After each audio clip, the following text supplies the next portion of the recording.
Donc moi je m'appelle Alexis Peters, je suis chef de projet sciences du sport. À partir de maintenant, on fait comme d'habitude.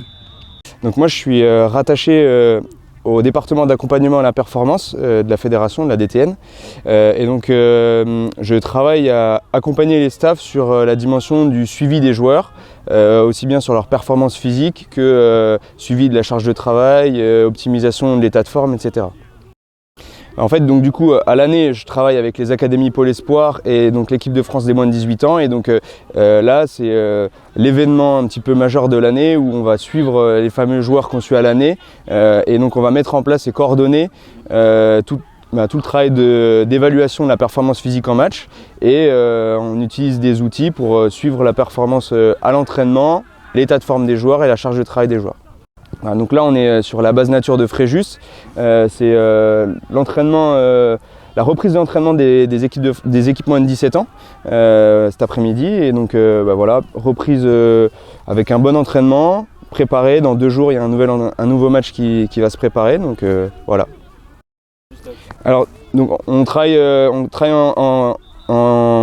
en partenariat donc, avec les préparateurs physiques évidemment, parce que du coup on parle vraiment de la dominante physique, mais on travaille vraiment de façon conjointe avec les analystes vidéo, l'analyse de la performance technique cette fois-ci, pour faire une cohérence et un lien entre la performance physique et la performance technique, et donner et produire des rapports et donner aux entraîneurs le spectre le plus large de la performance.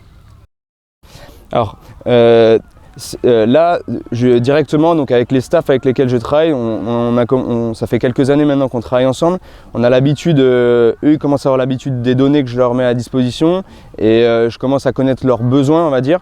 Donc du coup, je leur mets à disposition ces fameuses performances physiques et des grilles de lecture, on va dire, de nos standards du niveau international pour pouvoir apprécier la performance des joueurs en match. Et donc du coup, voilà, avec les staffs c'est ça. Avec les joueurs, sur cette opération, j'ai un petit peu moins de lien en direct, puisque du coup je ne suis pas rattaché directement aux équipes, mais avec l'équipe de France à 7 moins de 18 ans qui va jouer contre l'Italie, il y a un lien beaucoup plus fort qui se fait. Avec les joueurs, on leur explique comment lire les données qu'on leur met à disposition à l'entraînement ou en match, comment lire les données et comment du coup ils peuvent réguler à l'entraînement ou pas en fonction des besoins qu'ils pourraient avoir.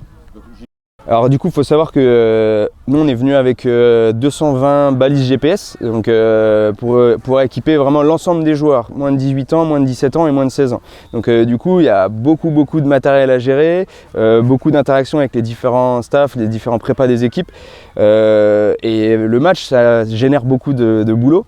Donc là, cette année, on a une configuration qui est plutôt favorable pour nous, avec un enchaînement de matchs décalé un peu dans le temps. Tout ne se joue pas en même temps, à la différence de l'année dernière. C'est un petit peu plus confortable pour travailler, et donc beaucoup de boulot, mais comme d'habitude, mais c'est hyper enrichissant pour les uns, pour les autres, pour nous les premiers, et c'est super. On est dans des conditions assez incroyables, donc génial. À partir de maintenant, on fait comme d'habitude.